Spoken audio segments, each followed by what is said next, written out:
Hi, we have been reading through Brian's Winter by Gary Paulsen, and today we will read chapter 3. He decided he needed a stronger weapon, a larger bow. He thought of it as a war bow. He would need arrows tipped with some kind of sharpened head. He had been hunting with wood arrows with fire hardened tips, but all they did was make a hole. They didn't provide any cutting action, which he felt would work best with a stronger bow. He used a hardwood tree he found by the lake. It had straight branches with a slickish gray bark and seemed to have a snap to it that other woods didn't hold. He spent one whole day cutting a long, straight piece of wood and skinning and shaping it with a hunting knife and his hatchet into a bow shape slightly longer than he was tall. He did not hurry, but kept at it with a steady pace, and by dark the bow was ready to dry. Arrow shafts took 2 days in the sun to dry once they were stripped of their bark, and he thought the bow might take 4 or 5. He took time to cut another straight limb and shape another bow, working by firelight into the night. It wouldn't hurt to have 2 bows, and if one broke, he had a backup. He had not hunted for 3 days now, but had eaten well of full bird and rabbit on his last hunt, and took time to take 2 fish from the pool and cook them before going to sleep, boiling them into a fish soup, which he drank, spooned, finger licked until the bones were clean. That night it was cold enough so that the sleeping bag felt almost delicious. And just as he closed his eyes, it came to him. All the signs, all the little nudges. The cold would get worse. Summer was over. He would not get rescued. He had finally given up on it and no longer listened or looked for planes, and he was going to get hit with a northern winter. All of that came to him just as he started to doze, and it snapped him awake and kept him awake until exhaustion finally made him sleep. In the morning, he awakened with the same feeling of urgency and spent the day cutting arrow shafts from the willows for his war bow and trying to reason out what he needed to do to get ready for the coming winter. He had no warm clothing or footgear. The sleeping bag was a good one, though not a true winter bag. It was effective to perhaps 20 above if used in a good shelter, but that was all he had, the sleeping bag, and he couldn't spend all his time just lying in the bag. He would starve and die. He would have to continue hunting, eating, living. He looked at the shelter with new eyes. He had repaired the damage the bear had done. He studied his home while stripping the bark from the 24 arrow shafts he'd cut for the war bow. 3 sides of rock, and they were snug.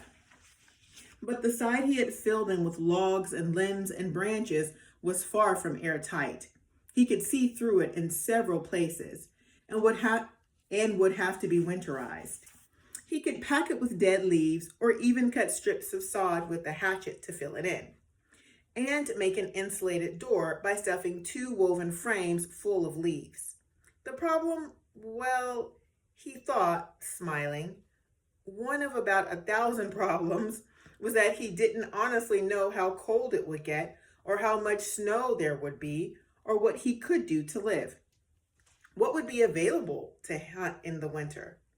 He knew some things migrated, but he wasn't sure which things or if even rabbits came out. Maybe they stayed inside brush piles or caves all winter and slept. Also, would he have to have a fire inside the shelter to stay warm? He shook his head and paused in scraping the bark off one of the shafts to look across the lake. Too much to know for right now. Too much to do. In the trees on the other side of the lake, the leaves were changing. They must have been doing it for a week or more, he thought. Why didn't I see it? And now that he noted it, he saw that in many other areas, the leaves were changing as well. Mostly gold, some shades of pink and red, scattered bits of color. And the sky over the lake was different as well. The soft summer clouds were gone, and where it was blue, it was a flat coppery blue, and where the clouds were coming, they were a slate gray, and they grew as he watched. Not in thunderheads as in the summer, towering and full of drama, but in almost ugly gray that was all one shade and expanded from the north to cover the sky as if pushed by a large hand. Even as he watched, the patch of blue he had seen at first was gone, and all the sky was gray, and he could smell rain. Again, not the rain of summer, but a cooler, almost cold rain was coming, and it made him shiver, though it had not started yet. He went back to his shavings on the arrow shafts, concentrating on the task at hand. Something else he had learned. Do what you can as you can. That is a wonderful lesson in life. Trouble, problems will come no matter what you do, and you must respond as they come. That is so true. And indeed, he was having enough trouble with the idea of a war bow. It was all well and good to say he would have a more powerful bow in the hope that a better weapon would give him more protection. But making one and the arrows was harder than he had thought it would be. It all came down to poking a hole in something to kill it, he thought.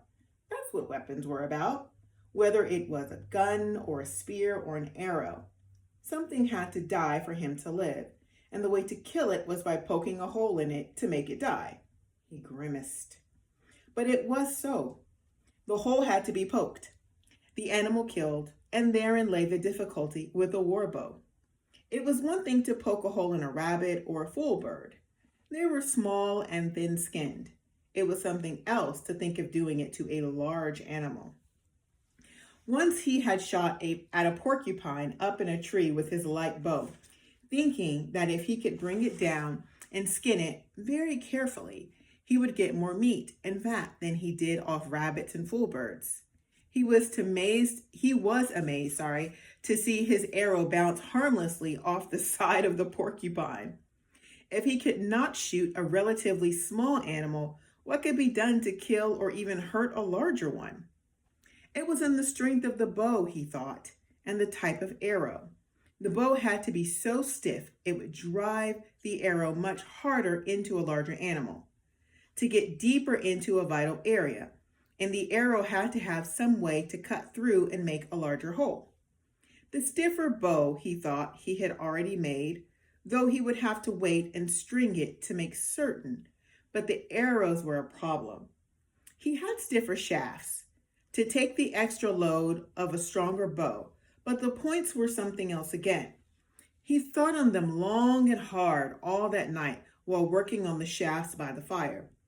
He considered the bits of aluminum scrape from the skin of the plane, but they were too thin and soft.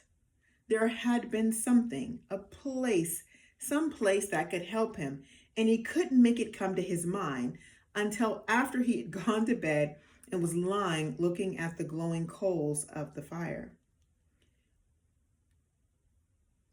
Pintner's sporting goods store.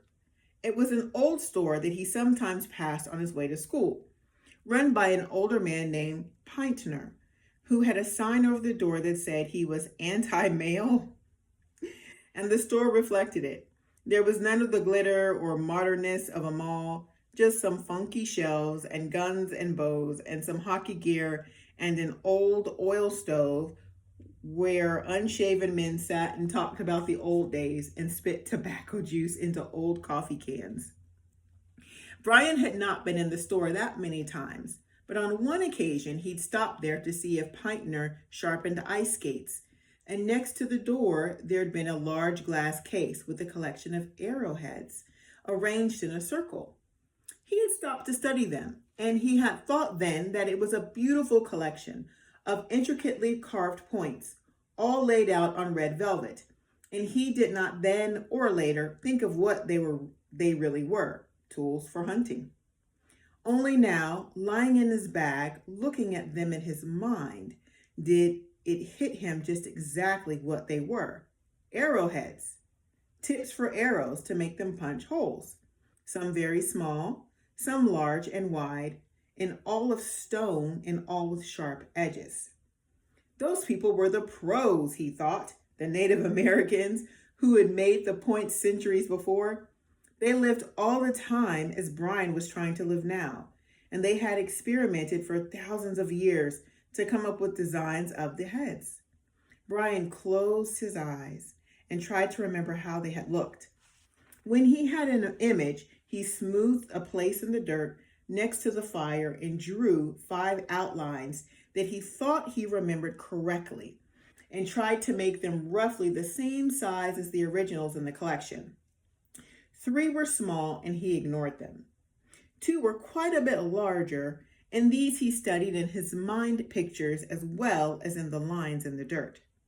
There could be only one reason for a larger arrowhead: to kill a larger animal. They worked that out, he thought. They found after thousands of years that a larger head killed a larger animal. All my research had been done. Now, he thought, all I have to do is find a way to make stone arrowheads. He searched his memory, what he had learned in school, seen on television, read in books, and nowhere could he find a picture of anybody saying how stone arrowheads were made. Well, then start with what you know. The arrowheads were made of stone. So, find a stone that will work, he thought, and went to sleep thinking of all the places around the lake where he had seen stones. In the morning, he awakened famished, as if he hadn't eaten for a week. There were only 4 fish left in the fish pool, and none on the line, which bothered him, and he ate 2 of the larger fish to take the edge off his hunger. He would have to hunt today and get meat, and set the arrowhead problem aside. In mid-morning, after cleaning the camp and trying to hide the pot inside his shelter in case the bear came back, he set off to the north. In the months that he'd lived on the L-shaped lake and hunted the area, he'd come to know the surrounding region like a large yard. Except for predators, which ranged constantly looking for food, most animals seemed to stay pretty much in the same location. And because they started there, they tended to grow there. North, about half a mile, it was best for hunting rabbits. There was a large patch as big as a football field, where an ancient fire had burned the trees off and left brush. Rabbits had hidden there from predators because they could escape into the thick brambles easily. Because they had come there and been able to live there, they had increased, as rabbits do, and now there seemed to be rabbits wherever Brian looked in the patch. It was unusual for him to go there without getting several good shots, and though he still often missed, he had worked out a ratio of 5 to 1. He seemed to get 1 rabbit for about every 5 shots on rabbits. The ratio was 7 to 1 on full birds. Although he had hit the last rabbit he shot at, he felt lucky, and he approached the brushy area with an arrow already nocked on the string. Things never happened as he planned, however, and because he was concentrating on looking for rabbits, he very nearly stepped on a full bird. It blew up under his foot in a flash of leaves and feathers like a grenade, detonating and flew off at a quartering angle away into Brian's left front. Without thinking, he raised the bow, drew, and released the arrow, and was absolutely flabbergasted to see it fly in a clean line, intersect the flight line of the full bird, and take it neatly through the center of its body. Oh, he's gotten good. It cartwheeled to the ground, and Brian ran over to it. Though it looked dead, he broke its neck with a quick snap to make certain it was gone. Incredible, he thought. If I lived to be 100 and tried it 1,000 more times, I would never be able to do it again. Just a clean, reflexive shot. But more, he pulled the arrow out of the dead full bird and wiped the blood off it and turned to walk back to camp with the same arrow on the string. He took 5 steps and a rabbit jumped out from a bush on his right. And in one smooth action, he dropped the dead bird, raised the bow, drew the arrow and released it, and saw it take the rabbit through the chest at a flat run. It died before he could get to it, and he picked it up. That night, he cleaned them both and made a stew, boiling them together, and ate the meat and drank the broth until he was packed, full, his stomach rounded and bulging. 2, he thought, 2 with the same arrow and both moving and both hit almost perfectly. He took the arrow from the rest of them and propped it in the corner. That, he thought, is my lucky arrow. In the same instant, the word medicine came into his thought. It is my medicine arrow. He had not planned it, not meant to think the phrase, but it came and he knew it was right. It was not a religious idea so much as a way to believe in what he had done and how he had done it. And from that day on, he did not use the arrow again, but put it on a small rock ledge. When things were bad, he would look to the arrow on the ledge and think of how right it had been. 1 arrow, 2 kills, and a full belly, all on one day. That night, before he went to sleep, as he lay in his shelter with the light from the fire coming through the opening, he took a stick of charcoal from the fire and drew what he had done on a rock wall above his bed. A stick figure with a bow shooting an arrow at 2 stick animals, 1 bird and 1 rabbit. The line showing how the same arrow had taken both of them. When he was done, he shaded in the animals and the figure of the boy with the charcoal to give them body. Working in the flickering light, he wished he had some color to work in as well, to show feathers and fur and blood. It was not until later, as he lay back just before full belly, contented sleep, that he remembered having seen some pictures in a magazine of the cave paintings in France. Old, he thought. They were the oldest art ever found, according to the article, painted by early man. Brian burrowed down into the bag and closed his eyes, and the last thing he thought was to wonder if the ancient men who drew in the caves in France ever took 2 animals with the same arrow. That was the end of chapter 3 of Brian's Winter by Gary Paulsen. I will see you back for chapter 4.